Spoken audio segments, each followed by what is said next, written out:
Welcome, everybody. So happy to see you here today. And this program is called Strategies to Make Your Design Portfolio Pop. And so today we have three guests with us to provide us with their expertise and advice on how to create a compelling design portfolio. I'm going to start off actually by putting out a poll. I'd like to poll you guys. I just have to find it. Oh, here we go. And there's just a couple of questions that I would like you to respond to.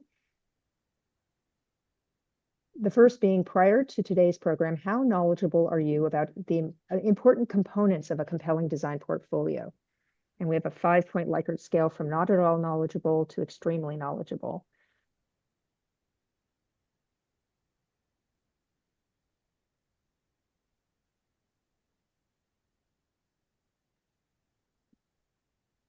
And then once you've answered that one, you can also answer, prior to today's program, how clear are you about steps you can take to create a compelling design portfolio?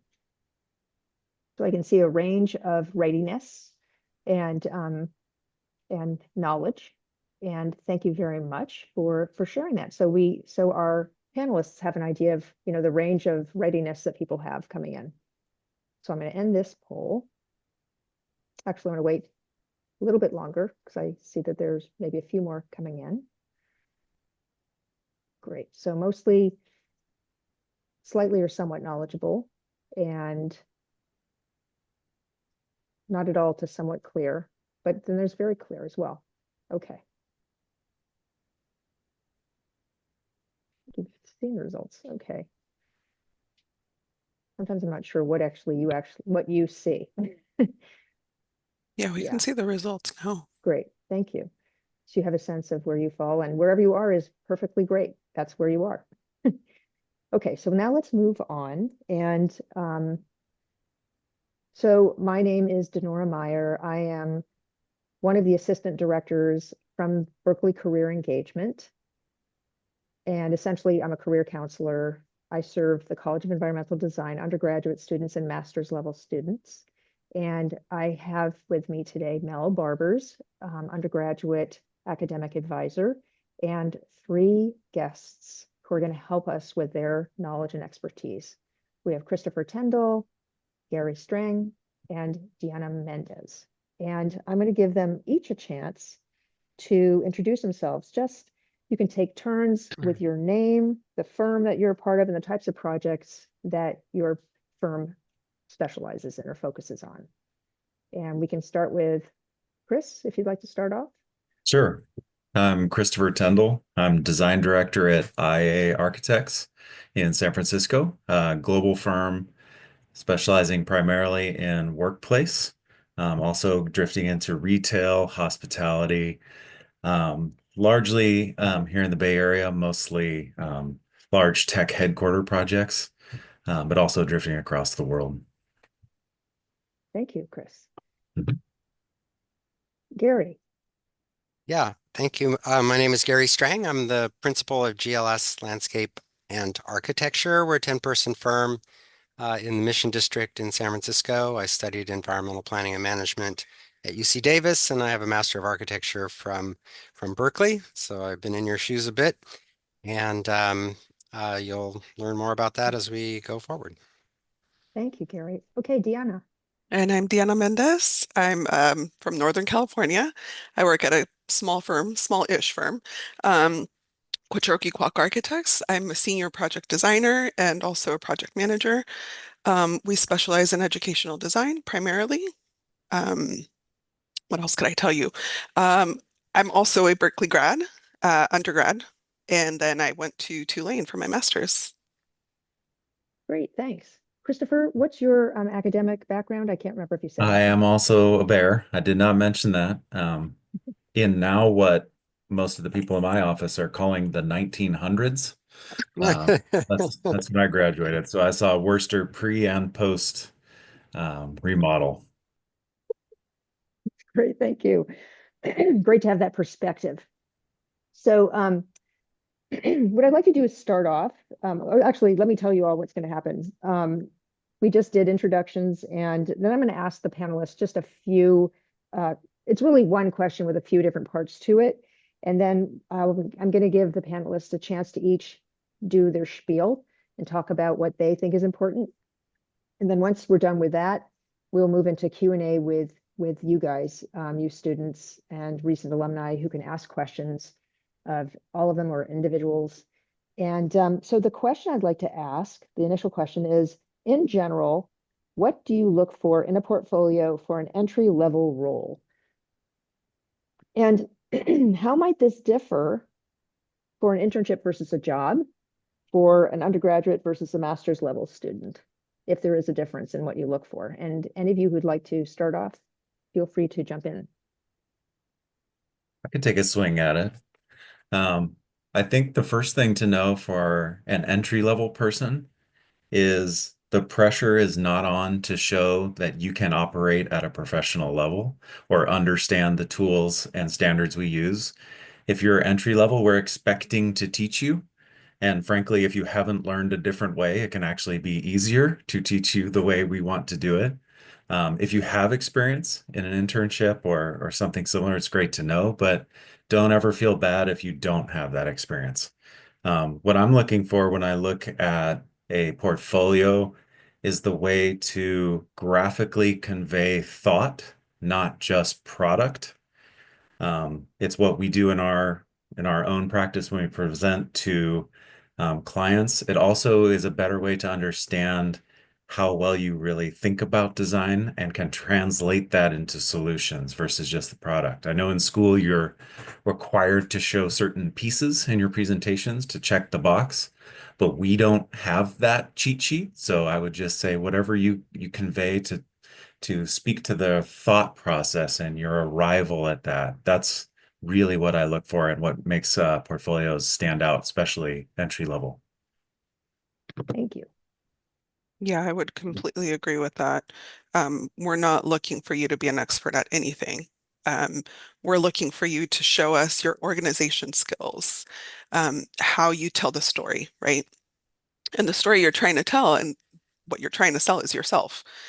So how well do you sell yourself? How well do you show that graphically, right? You've had this experience of 4 years of going to college, and now you're trying to make that shine through.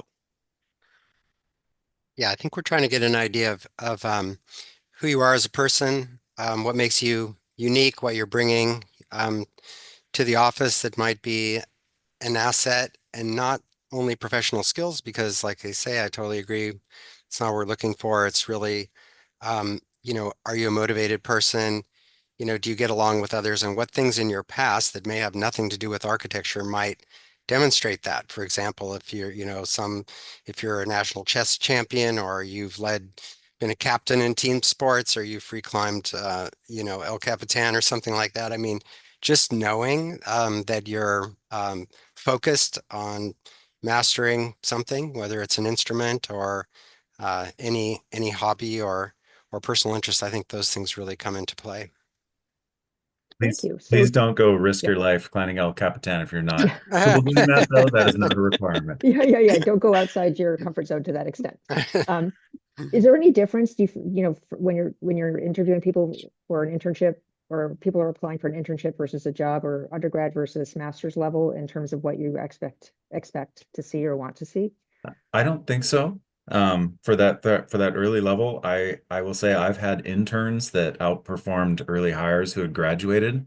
It's really the same set of expectations and understanding of limitations. If you have not lived in the professional world, you're not expected to. But at a previous firm, I was in charge of our summer internship program, and we would get 300 applications for one job from Yale, Princeton, SciArc, and a undergrad from CCA one. He was only in his second year. He presented 3 pages of competition boards and got the job. So it's really more just about your thoughtfulness and your way to communicate that in a clear and professional way. Great, that's helpful. Any Yeah. other answers from you guys? Otherwise? Yeah, I mean, I would agree. unless you've had some previous experience at another firm that you want to showcase, I wouldn't worry about it too much. Really what we're looking for is what's your capability, you know, graphically, what can you show us? What are your skills? Um, and and and we have an understanding that even if you're a master's student, right, if you're a graduate student, maybe your background for undergrad isn't necessarily architectural. So show us that side of you. We're interested in that part too. Great, thanks. And that certainly speaks to part of what we'll be getting into as we talk more about portfolios in depth in terms of what to include, and including aspects of yourself that aren't just architecture focused, but which may add to your profile. Okay, so that's my initial question. And so what I'd like to do now is give you you guests an opportunity each to present based on the components that I shared in my email with you in terms of, and anything else that you think is important. So it's really whatever you want to say, whatever you want to convey to students to help them in their process so they can know what's important, and then also any tips you have for steps they can take to improve on what they have or to develop their portfolios into a compelling, effective design products. Yeah. Okay. I spoke first, so I feel like I should let someone else present first. The pressure's on. Why don't I go first? Thank you, Jenna. Are you able to share screen? I believe so. Let me just get to, I'm working remote today, so it's a couple of screens. All right.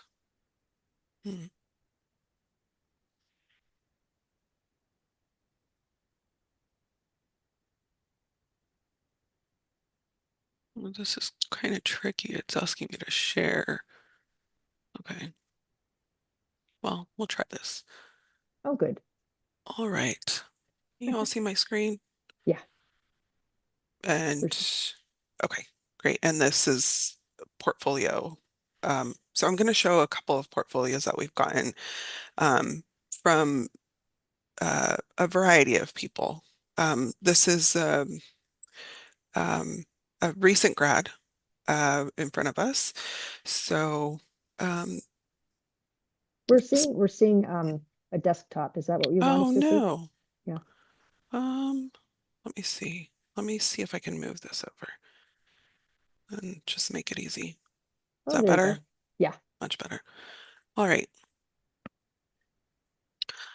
Okay, so like I said, a couple of things. So I brought a variety of portfolio samples, three that I thought were really good to show at different levels of education.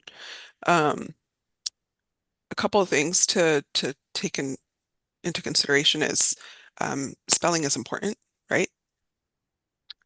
So pay attention to what you're putting out and make sure that you print it out, look at it, double check that everything's there, cross your T's, dot your I's.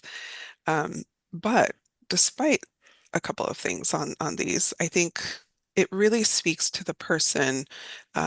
There's like a welcome message and what's important to this individual, and some imagery of what we're going to see as part of the portfolio. Now, if I could just, I'm going to move you guys.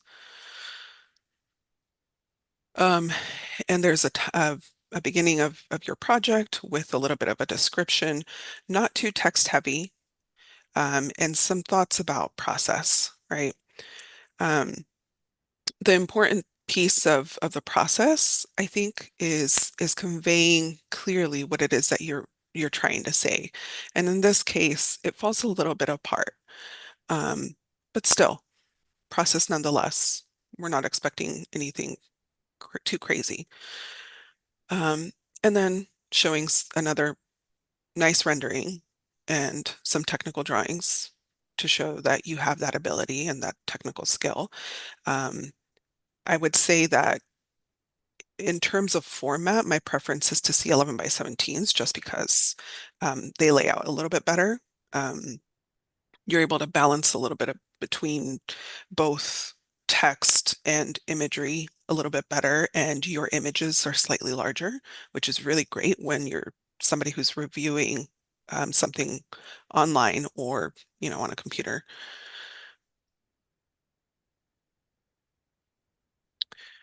Again, some more technical drawings, some imagery. What you notice here is that the beginning of every project, even though it's not on the same, on the same spread, on the same sheet, um, it does have like a way of showing like this is the beginning of a new project and we're moving on. And a little bit of a description and some key imagery on that, some technical drawings about process and the model that was developed as part of that. Some sun studies, which we all know about, and a little bit of a description. And I think that's appropriate for somebody who's just entry level.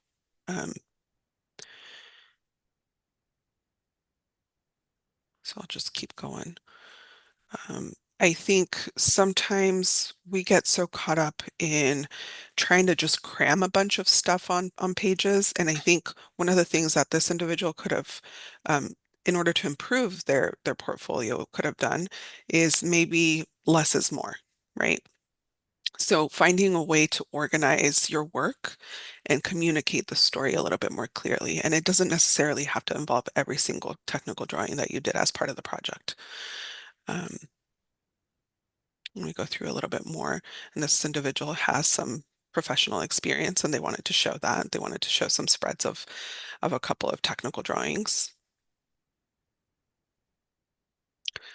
And then some of their personal interests and furniture. The sketches. So like this is really interesting to me, right? Because that's the kind of stuff that I want to see.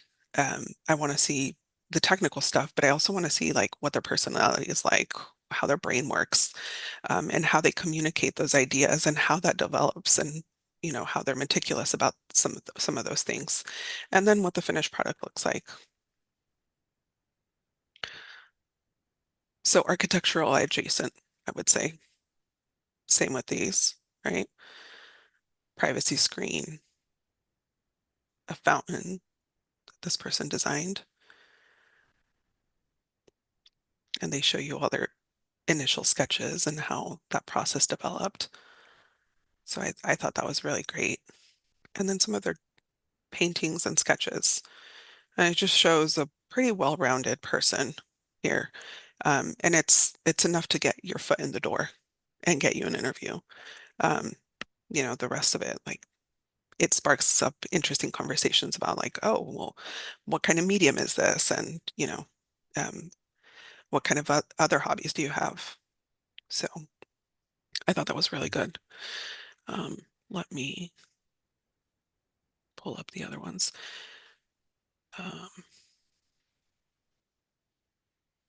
And Denora, tell me if I'm running out of time. You're doing fine. I'm thinking that maybe after you do this, that Mhm. we can open it up for any student questions, just because. Okay. Yeah. Yeah. Thanks. So I'm gonna actually show you one that's from somebody who's had some professional experience, did the undergrad, grad school, and then worked at a couple of places.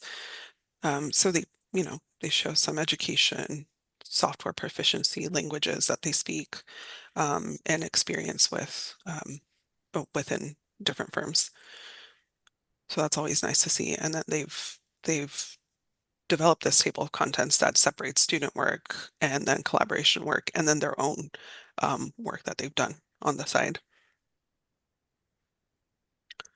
Some blank space, which is really nice, just gives it a little bit of breathing room. A nice description, and I think this person is really good about that balance between imagery and text. So they try to keep the text to a minimum, unless it's on the drawings, of course, to describe some of the stuff that we're seeing here, but a very large image right? That shows the overall site plan. And then some studies, a really nice section, and a rendering. And then some process drawings on how they arrived to where they arrived and what that looks like in floor plan, how that looks in sections, and then how that translates into the final product.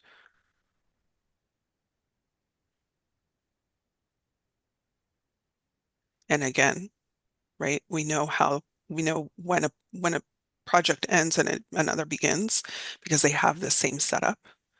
They have some imagery, a really nice image that catches your attention, some process, model, more imagery, and a really nice section through or elevation. A little hard to tell.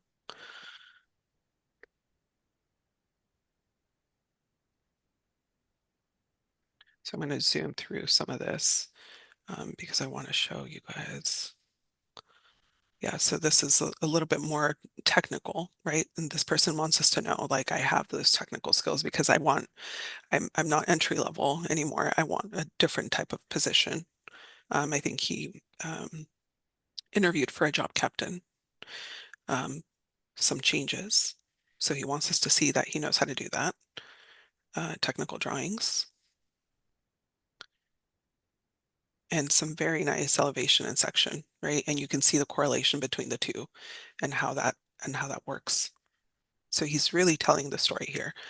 And then he goes into showing these enlarged sections that if I really wanted to, I could zoom into and I could see what he's talking about and all the components and all the pieces that go together to make this building happen.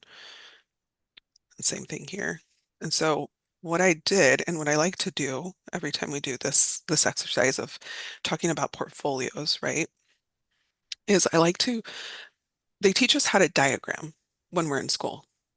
And I think you could use that to your advantage. And something that I like to do is I like to color code. So here you've got this text, right, image, and you could see this is how it's developed. It's got two: thought process, image, technical drawing. And again, right, it repeats that pattern again. It's like this idea of describing what's happening, an image, and then a bunch of additional imagery. And then he does it again here. And you could see that pattern repeated over and over.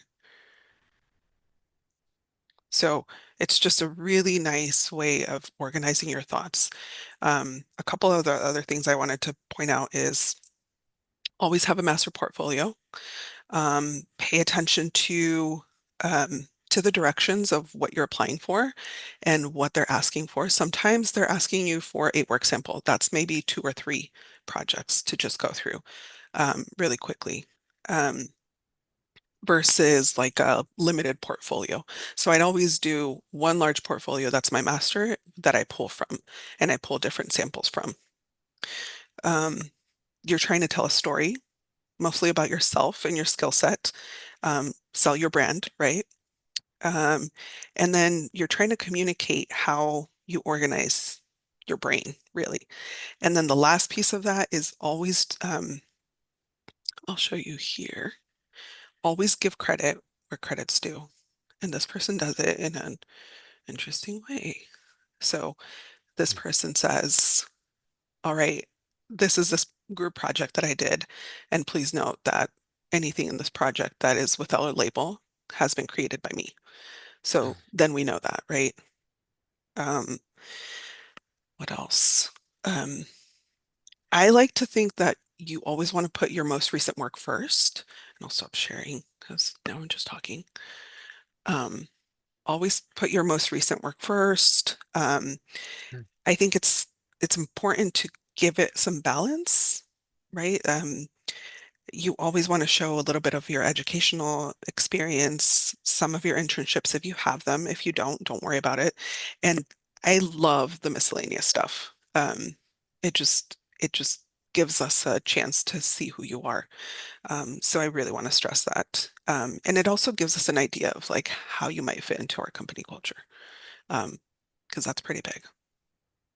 And with that, I'll hand it back over to you. Thank you so much, Deanna. Does anybody in the audience have any questions? And you can put them in the chat. You can unmute yourself, just about what Deanna presented.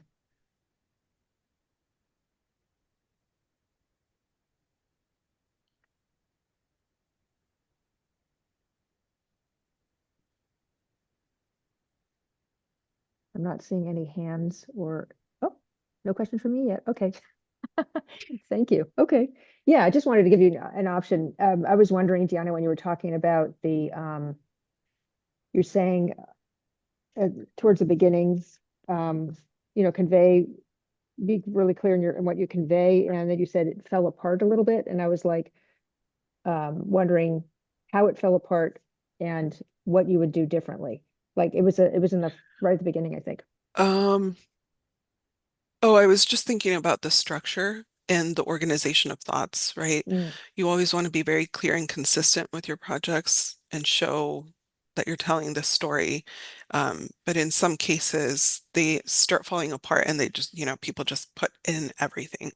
And mm. that's why I say less is more sometimes and be selective about your own work. Um, Cram it all in there at the beginning, but then, edit, edit, edit. Okay, thank you. That's helpful. Great. Okay, let's move on to whoever wants to go next. I can share one. Great, thank you, Chris. Okay. All right, we good? Yes. Okay. So I want to first start by just appreciating Denora's choice of title, making the portfolio pop, because I think that's a component of a good portfolio that isn't necessarily taught in school. I mentioned that previous internship and how many applicants we got for one position. The task at first was not to read every one of those and understand the depth of thought. The first task was to cull the ones that were clearly not right. And so it was a flip activity. It's not a let me just go deep and understand every single piece of the portfolio. So it's a very quick look. And the ones that stand out, to Dana's point earlier, that have a clear, consistent graphic quality automatically pass through. You're in. The ones that feel like they've been put together with intent, you're in. So you really have to get past that first phase first, before we can actually start looking at the depth of your thought. So having a portfolio pop, whether that's visually or based on the quality of the work, really is the first task, because you will not be able to present your work. You will most likely be sending this to a email or putting it in a box. And so I wanted to share one that I thought really hit that mark. So this is a combined academic and some extracurriculars. If I actually click into the program, there we go. Here he is, in case you know him, probably don't. I'll move on.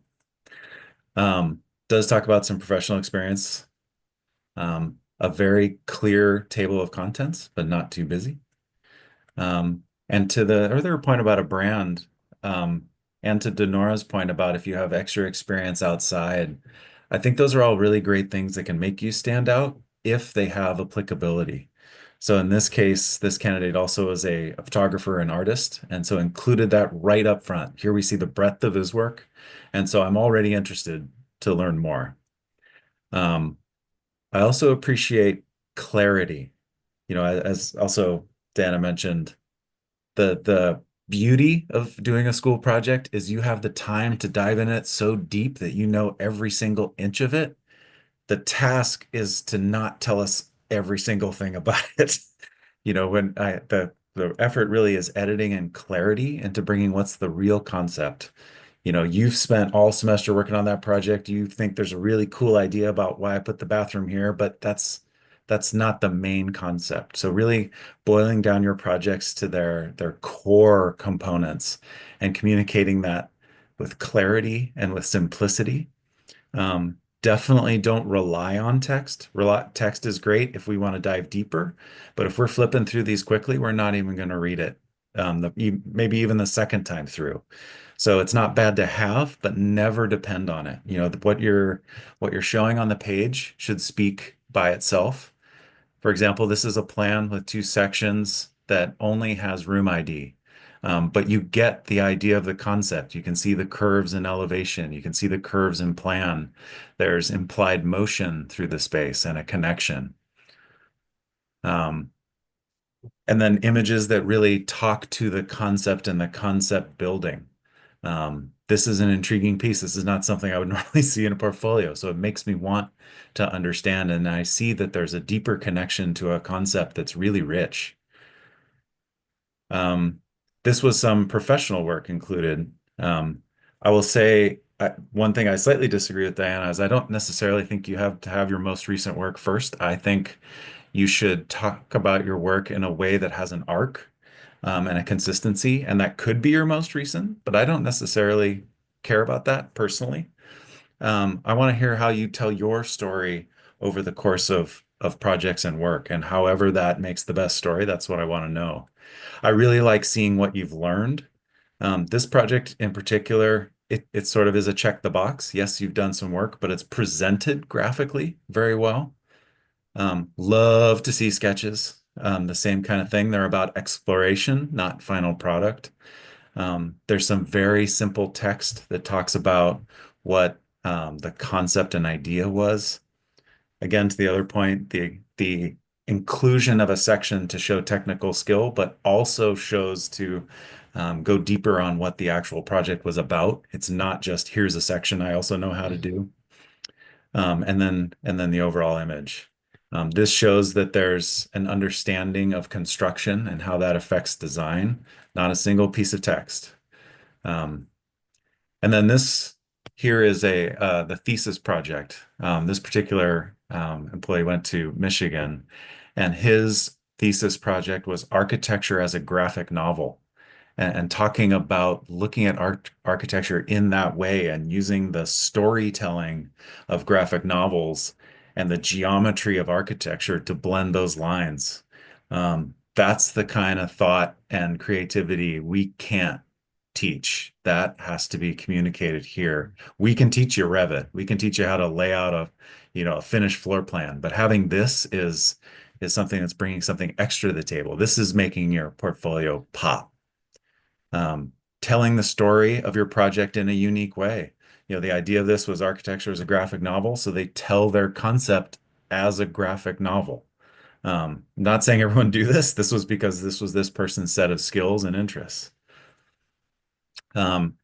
Pictures of the process. This is the final review. What a cool thing to show as far as how this final project was realized.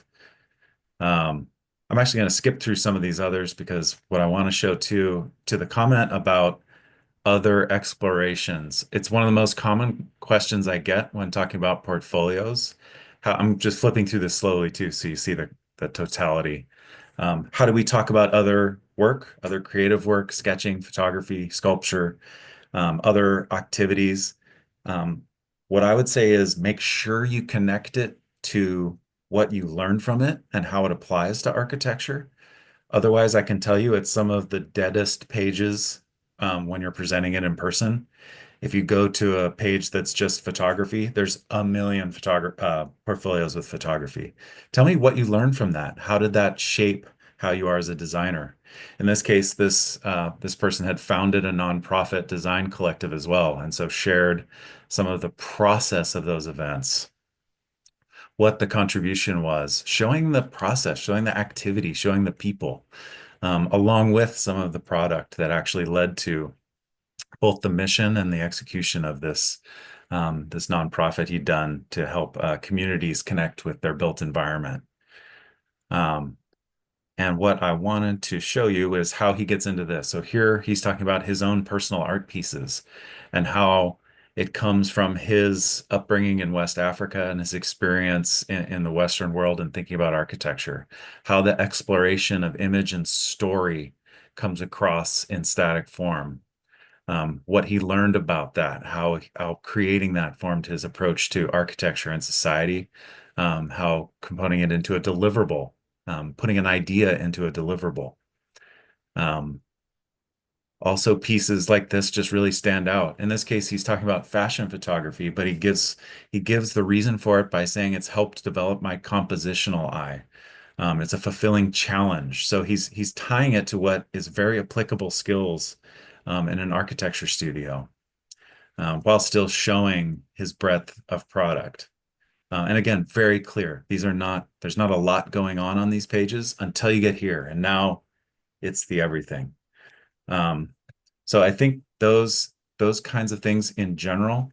I really love the extra pieces, just like Diana mentioned, but really it shines when it's tied to common themes you're exploring, things you learn and then applied to another project.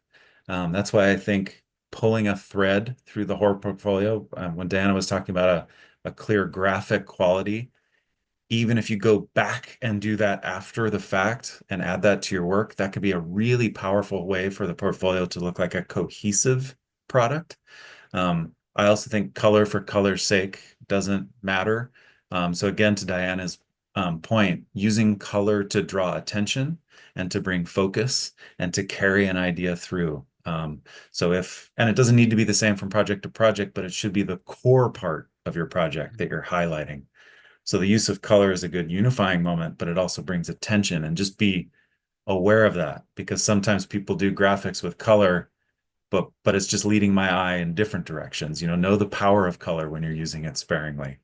And have a connection. You don't need to have a theme, but make it feel like you're telling your full story. You're as an incoming junior level person, you're coming from a period of experimentation, learning, discovery, creativity, and share that story. I think the other thing about us is we don't know what you were required to do for each project, so you don't have to show us everything you did for that project. Really, really be clear and share the parts you're proud of, and tell the story of what you learned and moved on. Denora knows I can keep talking, so I'm going to stop. But I think those are the most important things. Thanks so much, Chris. That's really interesting to watch, to just, all the way this person was able to bring all their stuff together and relate it. And it's like going to a museum exhibit that's been well curated. That's right. Yeah. Does anybody have any questions for Chris at this point about anything that he presented?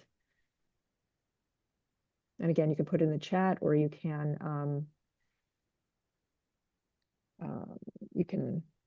unmute yourself. And if you don't, no worries. Just to get us, give you a chance. Stunned and overwhelmed. Yeah. Can't even come up with a question yet. Yeah. But you get the idea that there's such a range of possibility, and that there's not specific expectations, but that you can bring yourself out. That's really like, how do you bring yourself out and tell your story? You don't have to be anybody else. You are you.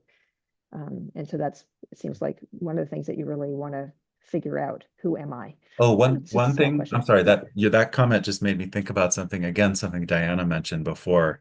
Definitely master portfolio. Put it all in first, edit down. The way to edit down, though, I would say, is know where you're applying. Do some research on them. What do they do? Often firms will have their core values, their what they care about, what projects they've done. Use that to call your portfolio, not necessarily other things. Yeah. Oops, I missed a question I saw pop up. Yeah. Would you say the same rules of a portfolio for professional opportunities tie into a grad school portfolio? I think 80% yes. They are different, because grad school is also looking for a lot of the same idea of translating idea, but they also want to understand the structure that you were given, the direction you were taken. There's a chance to go deeper with your experimentation in a grad school portfolio. There's not that quite similar. That's why I'm saying 80%, but there's not as quite the I don't know, the tough first jump to clear, which is just to get people to even pay attention. So I think the clarity and brevity is not necessarily as important for a grad school portfolio, but the quality of thought, like Deanna mentioned, how you organize, how you think about concepts and execute them visually, how you tell a story, demonstrating your process, not just the product. In fact, I would do 3/4 process, 1/4 product. I think those are all shared. Great, thank you. And anybody else, Deanna or Carrie, if you have anything to say about that, you're welcome to as well. But let's, Gary, are you ready to speak to your points? Yes. Let's see if I can. Thank you, Chris. Just 1 second.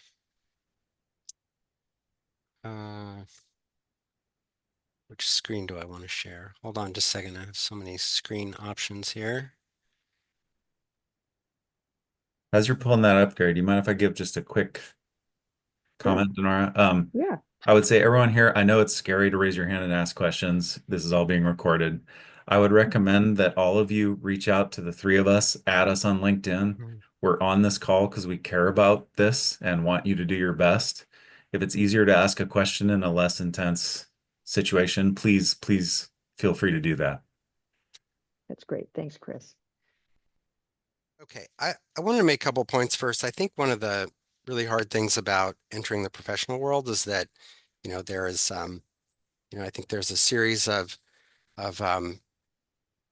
things that you're evaluated on when you're in school or that you focus on, such as creativity, design, graphic skills, conceptual thinking, individuality.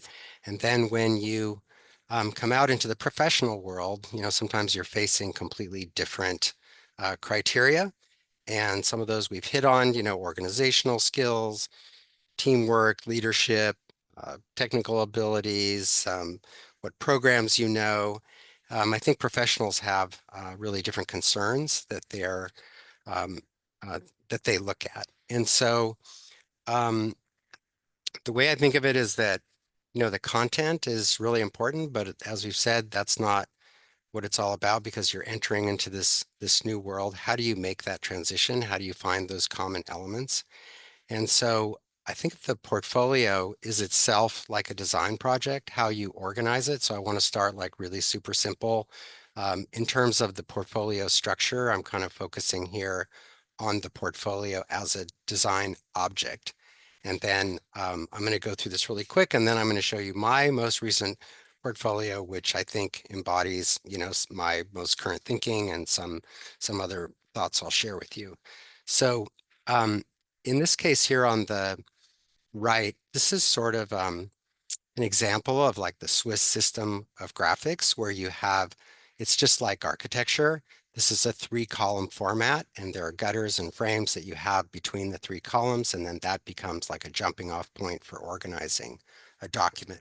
So on the left, you're using all 3 columns for an image. On the right, you have 3 columns of text.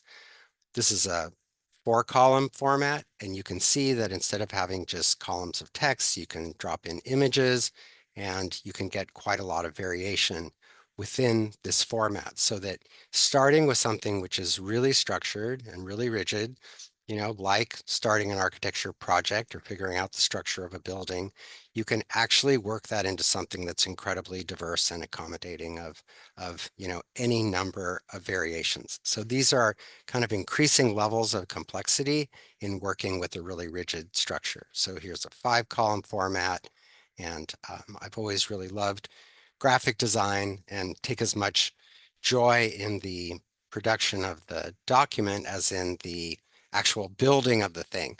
And when you're a student, the graphics, the drawings are your product. There's no building at the end when you're a student. It's really about the graphics. So having everything organized and making sure you don't misspell things, and within that finding, your own expression and realizing how incredibly diverse that can be. And then there are different kinds of effects that you can use to develop like a simple, rigid structure. So I had trained early in my career with a graphic designer. Some of you may know this is an example of one of her book layouts, and I'm starting really rudimentary. There's a 3-column format on the left, and then the page on the right, is divided into quadrants, and you can see how these regulating lines start to order the graphics, and then you get a lot of variation in that. And then that can be developed, as much as you they can go into directions that you wouldn't necessarily imagine. So I'm going to see now if I can switch files here. See where my file went.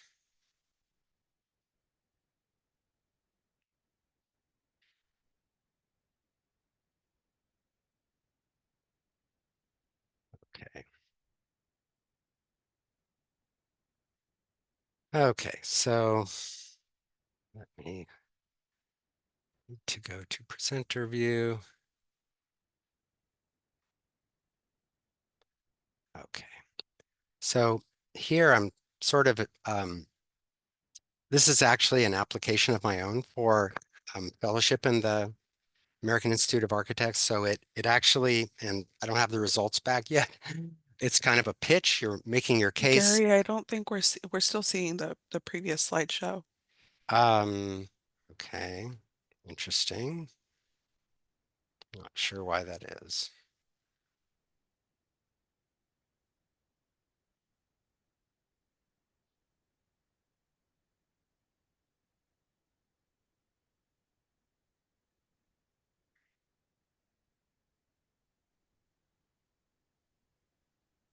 Okay, how about now?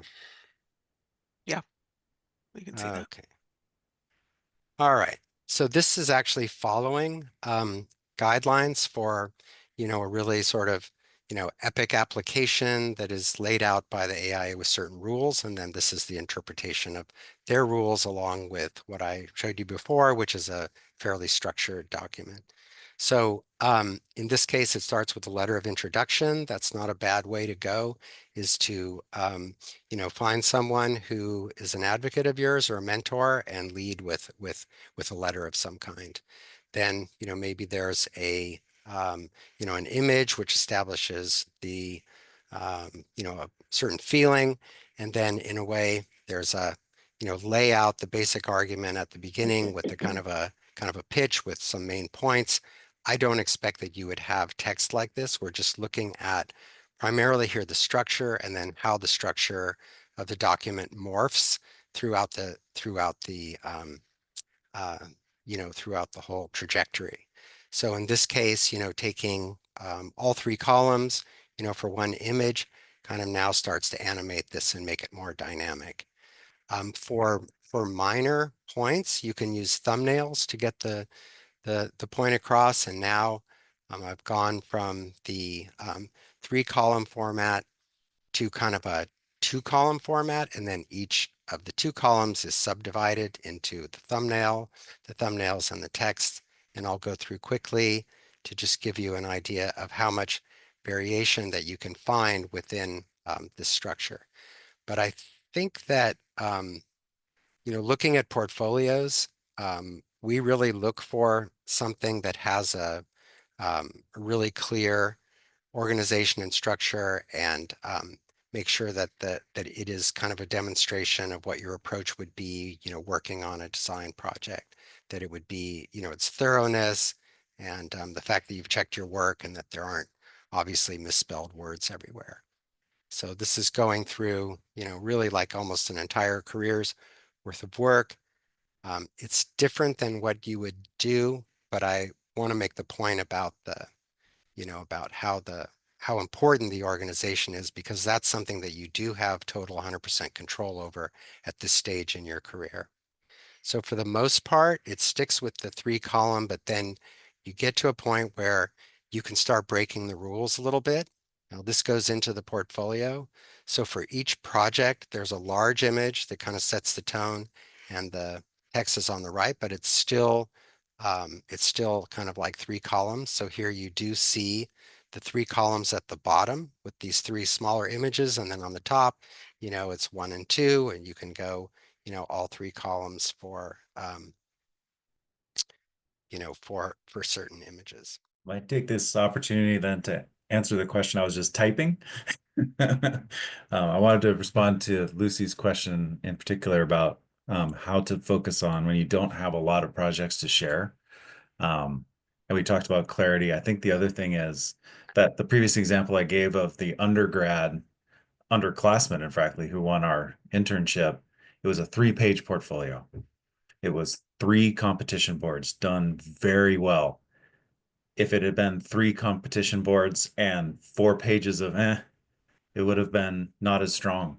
So it really does not have much to do at all with how long it is or how much you show. It's about the quality of what you do show and how you show it. So don't be intimidated about not having a lot of projects. It's really more about how you tell the story and demonstrate your thought about conveying that story with clarity and with richness. Thank you. No, I think a lot of students come and say, I don't have anything. I have nothing to show. Yeah. And it's like, we just focus on what you do have and make the Yeah. most of it. And I wanted also too, Denora, Yeah. I wonder, I don't know if anyone on the call, but we've had several people in our office come in as new professionals as a second career. Mm-hmm. Some who had been in psychology, some who had been in journalism, and they have a similar question about, oh, well, I didn't study this first, I didn't do it. I say, flip it around and make it your superpower. If the task is to stand out, one of the things I was telling the person with journalism background is, well, you know how to tell a story. Tell a story. How that's a harder thing to teach and rarer in our office. The person who is in psychology, we do a lot with design strategy as far as working with a client to concept and speak their language and get them client talk about the psychology of space. So I think any unique experiences you've had, whether it's as an undergrad or if it is a second career, second major. I started in the College of Chemistry at Berkeley. I switched late.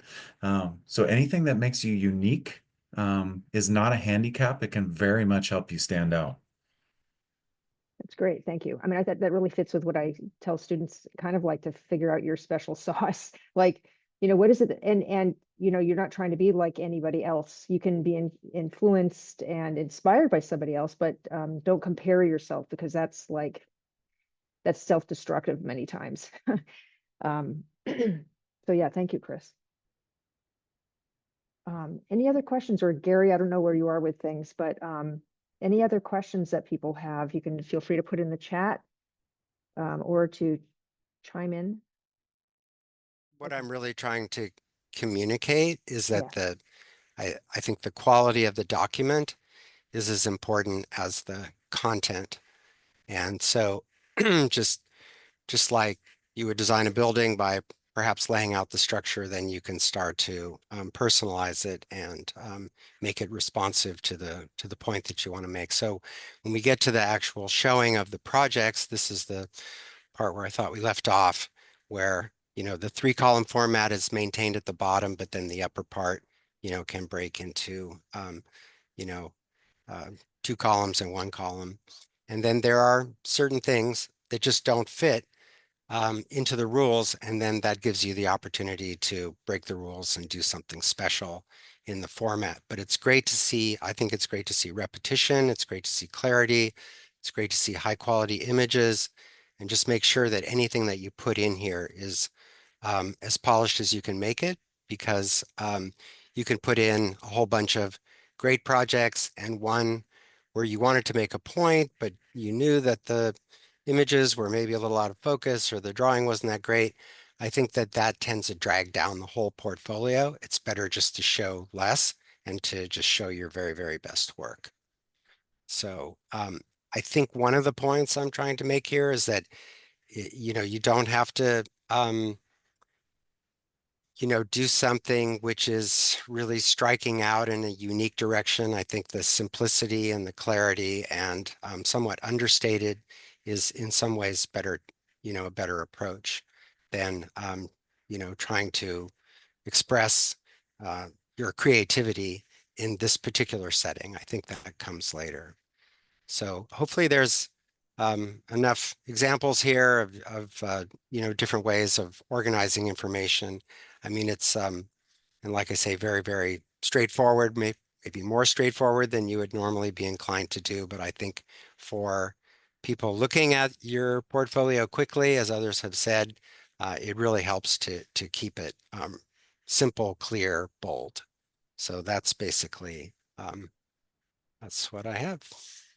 Thank you. Thank you, Gary. And any specific questions for Gary, or in general, we can just open it up. We have another 10 minutes. Any questions you can put in the chat, or you can, there's no bad questions. There's a few, but we'll answer them anyway. Do school projects count too? Oh, absolutely. Yeah. 100%. Yep. I mean, in a way, they're even better. I mean, that's where you are given the freest range to explore, where you have the biggest impact on the final outcome. It is the truest version of who you are as a designer that we can see. A lot more group projects now than when I was in school. So to the point made earlier, definitely in that case, identify what you did not do, and what you did together. That's something I think is great in education that's moved forward, because there's not a single person who, once they go into professional offices, does project by themselves by and large. So how you work on a team is very applicable. But yeah, school projects, please. Yeah. Yeah. I think that's important that we can see what you would do if you were allowed to do anything that you wanted. Mm-hmm. Yeah. I We have have a another question. Go ahead, Michaela. So hi, my name is Michaela.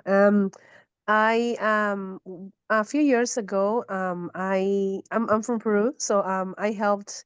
So my mom wanted to build something. It's like a 4-floor resident building, and back then I was just starting to study architecture, so I didn't have knowledge of software or anything. But I designed it by hand, and I gave the drawings to the architect to make it happen. And of course, like he like made things that didn't make sense, right? How would I be able to, could I implement that in a portfolio? And if so, how could I?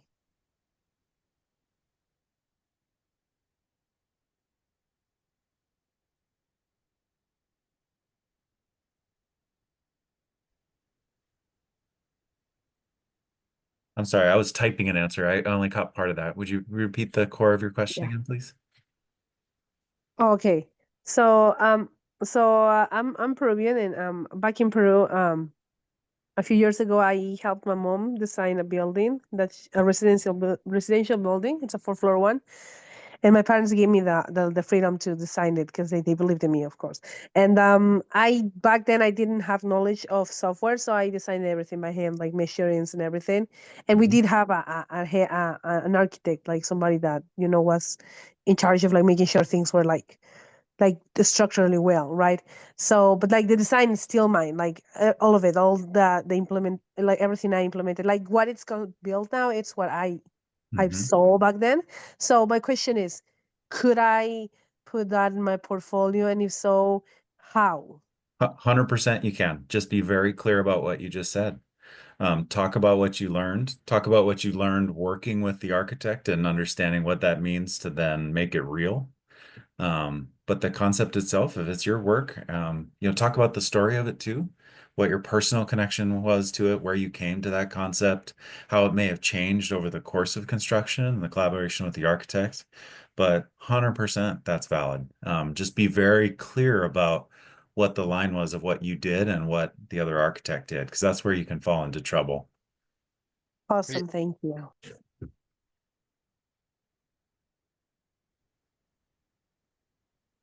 So I think we have a question. Do you feel there's a preference between online/website portfolios versus PDF portfolios? I made a comment in the chat about that before. I Mhm. think both are valid. I would say if you have an online portfolio, make sure to also have a PDF. A lot of times what we'll do is we'll ask for these to be sent, and we have a folder with all the portfolios. If you're online only and you're not in that, you're gonna get left out. The other comment I'd made before is really consider and test whatever hosting service you're using, because every single bit of that interaction will reflect on you. You know, if you're using a free version and then there's scrolling ads, that reflects on you. If it's hard to sign in, if there's lag, if there's hinky page turning, it all reflects on you. So choose carefully, test, and understand what your user's experience is interacting with that online experience, and have a PDF as a backup always. Yeah, that's a great point. We Agreed. also like to collect portfolios. You never know when you'll get called. Yeah. Yeah. Do you have any recommendations for a particular hosting service or? I mean, I see a lot of people use Issue, which is fine. It just has a ton of ads. Mm, And to all of Chris's points, I mean, you're on the hook for that stuff. yeah, And sometimes it doesn't look great, yeah. and which is why I prefer the PDF, right? Because it's just your work. You don't have to worry about anything else. I would say too, like, look how firms share their work, right? If you are online, don't necessarily tie yourself to the print format. You know, a PDF wants to feel like print because it's in that format, but online doesn't have to be. So look at how firms show their own work on their website. Understand how that is. It's usually done with a lot of things we're talking about: clarity, a few good examples, some of the story, and then the details in maybe 5 or 6 slides. So I think that's a good exercise anyway. But to see how people are looking at you, look at how they put their work out to the world for inspiration, and you'll see a wide variety. That's the other thing, you know, how one firm shares their work can be very different than the other. So there's plenty of variety to choose from. And that makes sense. Basically, anytime you're applying for anything with any employer, you want to research that employer, what's their style, what's their approach, so you can reflect that as best you can. I will say, don't get cute with that and copy it, Yeah. because then that feels like pandering. But to get inspiration, absolutely. We're seeing a few more questions. Tips for clearly labeling group work. A visual piece that you had a significant impact on, but it wasn't just you. I think you just nailed it. Put that text. Yeah. You know, it's not a legal document. We just want Right. to understand what you did. So you could use the verbs to describe what you actually did, the parts that you did. Yeah. Yeah. And Yeah. I think also it's not just about separating yourself from the group. Talk about the things you did together and what you learned from that, and how you explored your strengths and bolstered your weaknesses in that interaction. So it's about sharing what you did separately, but also talk about what you did together. Yep. Okay, thanks. And any recommendations on how to start the portfolio itself, such as helpful websites? I have some websites that I can send out along with the recording for this program. So I will do that. So hopefully that will help you, Ruby. And I see a question tips. from Zane too. I'd Yeah. like to answer, because I Yeah. think it hints back to what Diana was saying as well. And I guess, and I go to another thing I want to share with you, in that we don't see what you don't show us, right? So if you have a lot of projects that don't look cohesive, and again, to Gary's point, the product is the design. Go back, add a consistent color theme that hits your concept. Make it, you know, the design project of putting the portfolio together largely is exactly that challenge, making these projects look like they came from the same hand. You don't have to tell us that's post-production. You can tell us that was your intent the whole time. Like, spend a little time not just gathering, but crafting, and kind of putting that final sanding on everything can be a really nice way to hold it together. Yeah, and I think Gary said it well. You know, structure is great. Keep to your structure, but if you're going to break the rules, break them. Yeah. Break them and tell us why, right? Show us why you're breaking them, and do it in a special way. And that's a great way. There was another question about pop. Breaking the rules is a pop, right? Yeah. That calls your attention. It's like using color in an otherwise black and white. I've seen some really great portfolios that only have one color other than black and white, but they use it extremely intentionally. So in the core concept, or bringing a very, because it's strong, right? It brings your eye there. So have a reason to bring their eye there. Or if it's a big format change, like Gary was talking about, bam, I don't know about you, I went straight to that image. Breaking the rules is a powerful thing, so do it with intention. Yeah. Great. If you break it too much, there's not hierarchy, but if you're like you Right. say, everything's in black and white and all of a sudden you see some highlighted text, Mhm. people go right to that. Yeah. I think I that think can be effective if you do have text to highlight keywords throughout sometimes so that there's a quick Sure. reading through your portfolio and then there's a longer reading because yeah.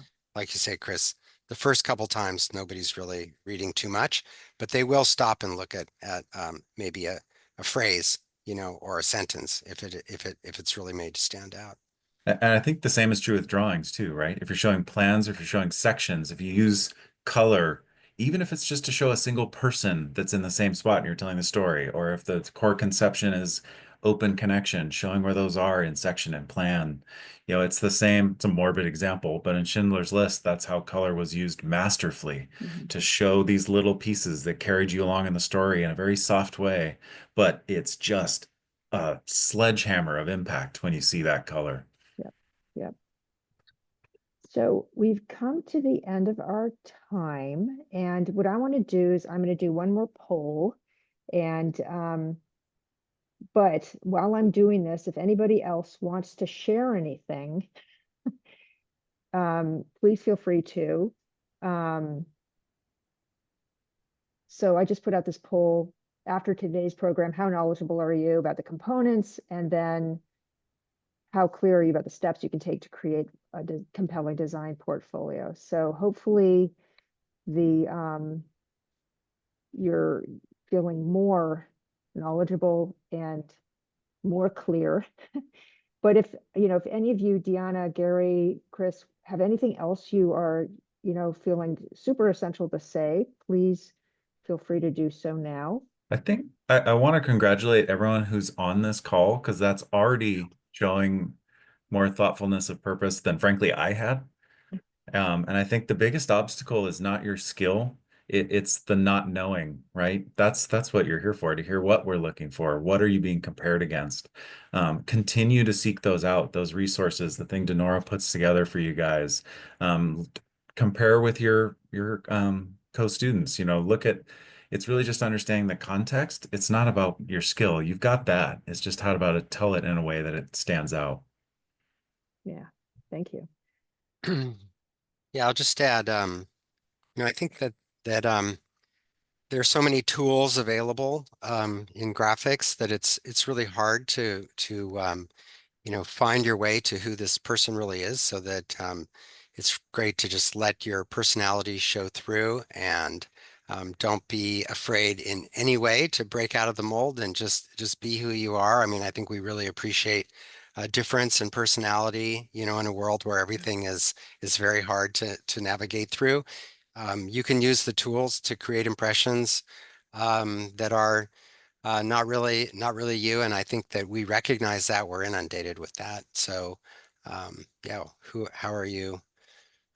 Who are you really? And what kind of unique thing will you bring to the firm? Because I think firm owners are willing to build their firm around your abilities, around your personality, around the skills that you bring. We immediately start thinking like, gosh, I was really looking for somebody with, who could do X, Y, Z, but this person can do something else. Oh, hey, maybe I could put them on this other team, or maybe they could help beef up this other part of the office. So yeah, put it out there, see what happens. Great. Thank you all so much. Yeah, thank you. The three of you and then those of you on this at this session. I really appreciate everybody who's been a part of this, and you three. I really, have learned so much, and I just am very grateful for your time and the energy you put into this, and look forward to keeping in touch and inviting you back. Yes, So, please. I want to see all these amazing portfolios after yeah, we got to talk about it. yeah. And stay dry. Depending on where you are facing more or less rain. Flash floods in San Francisco. So yeah, I just really appreciate it, and have a great weekend. And Yeah, thank you.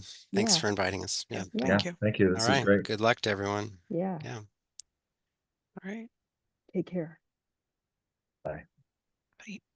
Thanks, Mel, for coming too.